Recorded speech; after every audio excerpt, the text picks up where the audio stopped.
It's a big night of high school sports in our community. The News 8 Highlight Zone starts now. Good evening. I'm Greg Wavernick. And I'm Kyle Deckelbaum. We are guaranteed at least one MVC team to advance to the state quarterfinals. Holmen and Central squaring off tonight in level 2 of the playoffs. Holmen beating Central 33-14 when they met in mid-September. That game played at Empire Stadium. Tonight's contest hosted by Central at UWL. More than 4,500 people estimated in attendance. First quarter, first play from scrimmage for Holmen. Fumble recovered by Corey Gilbertson. Just 56 total offensive yards for Holmen in the first half. Still in the first and 10 at the 34. Mitch Johnson picked off by Dylan Martinez. Central goes for just 89 yards in the first half. Just 14 yards on 12 carries for Lamont Murphy. So no score in the third quarter. First and 10 at the 42 for Central, and here comes Murphy. Takes it right and gone. You knew he'd have a big run eventually. It's 7-0 Red Raiders. Still 7-0. 7 minutes to go in the fourth quarter. 2nd and 5 at Holmen's old 7-yard line. Tyler Anderson to Dylan Martinez. 93 yards to the house. It's 7-6 Central. Now for the extra point. Wide left. It stays 7-6. Red Raiders punt on its next series. 2 minutes to go now. Holmen's Anderson over the middle to Chris Magnuson down to the 2-yard line. And the next play, Noah Risch dives over the pile. He's in. Vikings take the lead, and they convert on the 2-point conversion. So 14-7 game, 1:03 left. Last chance for the Red Raiders. 1st and 10 from their 48. Mitch Johnson to Alex Hayden to Ben Thornton. What a play. They get down to the 23-yard line. 3 plays later, from there, 25 seconds left, Thornton takes it right, fumbles it, it goes into the end zone, and that is ruled a touchback.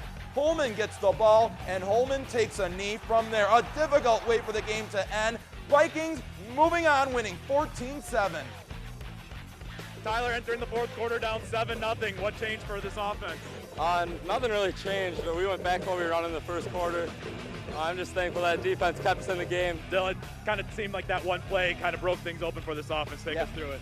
Well, like I said, like Coach King said, big-time players make big-time plays. We have 11 big-time players on offense. Our kids just battled all night long and never gave up. I mean, that last drive, after things weren't going our way for 2 series in a row, we bounced back. We come literally inches away from scoring. What a game. Logan also looking to advance to level 3.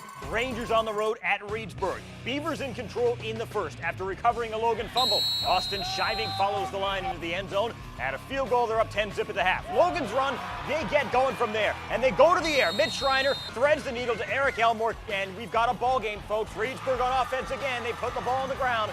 Zach Hoff comes up with it for Logan, and Logan capitalizes.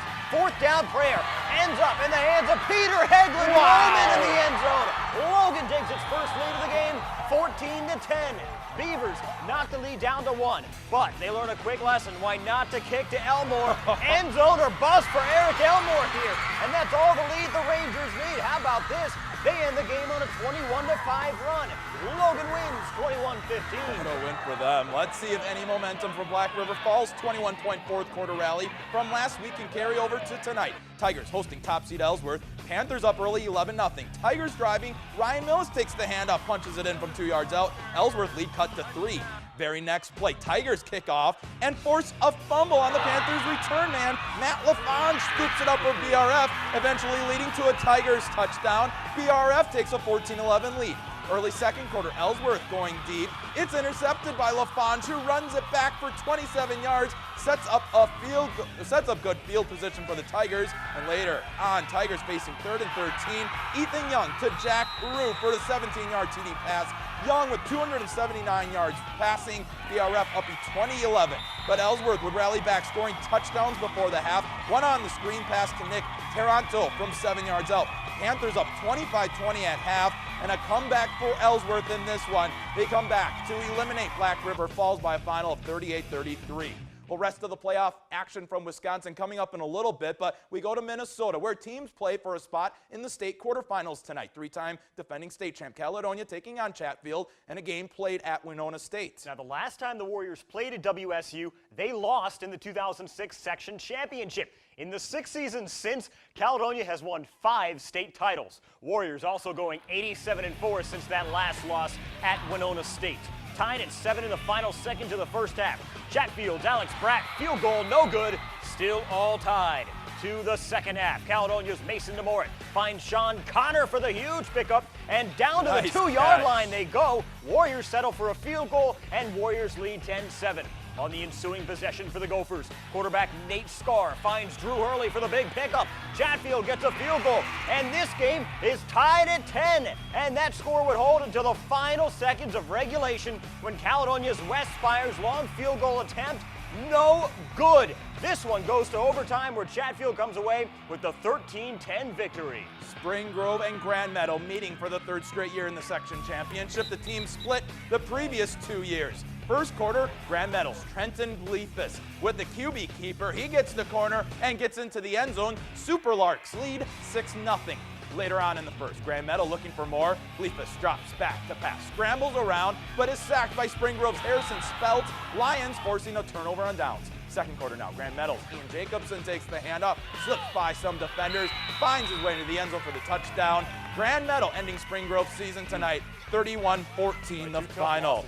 Coming up, highlights from Divisions 5, 6, and 7 of the WIAA playoffs. See you back here in 105 seconds.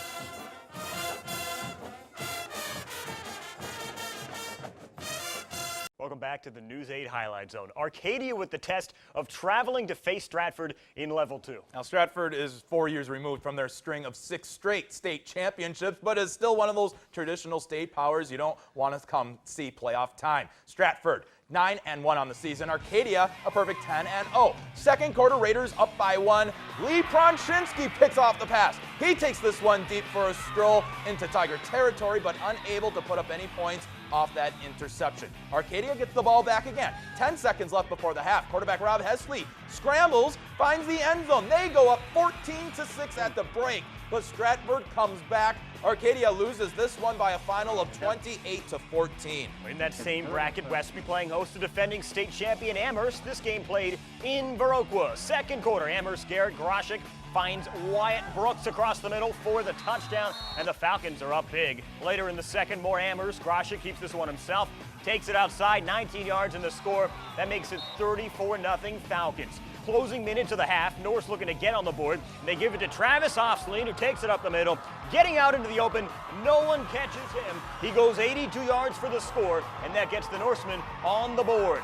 To the third, Falcons get more. It's Grosha keeping this one for the 1-yard score to go up 42-6. And they eliminate Westby 42-16. To Division 6, Brookwood hosting Iowa Grant. Falcons looking to punch the program's first ever trip to level 3 of the playoffs. First drive of the game for Brookwood. Josh Martin with the carry. He cuts it outside, ducks under a defender, takes it inside the 20 for a 43-yard gain. What a run. And the very next play, Paul Ryan would take it untouched 18 yards to the house. Falcons up early, 7-0. Iowa Grant looking to score, but Martin with a huge hit at the goal line causing a fumble. Jack Hansen with the football. Brookwood holding on to that touchdown lead. 1 minute left in the first half. Panthers with the halfback pass, but Dominic Luxton makes a terrific fingertip interception. Wow.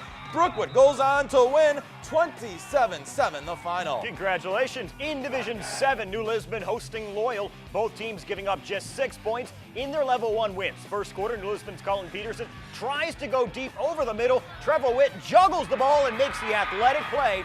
Nice long interception return here, and Witt returns it all the way to the Rockets' 12-yard line. Very next play, Andrew Szymanski makes New Lisbon pay for that turnover, rushing straight up the middle. Extra point good, 7-0 Greyhounds. New Lisbon Andrews right back, quarterback Colin Peterson keeping it himself. Around the outside, 2-point conversion, no good. Loyal still leads by 1. Second quarter, Riley Fisher in the right spot at the right time here. This is going to be his second interception of the game off the tip ball. How about that one?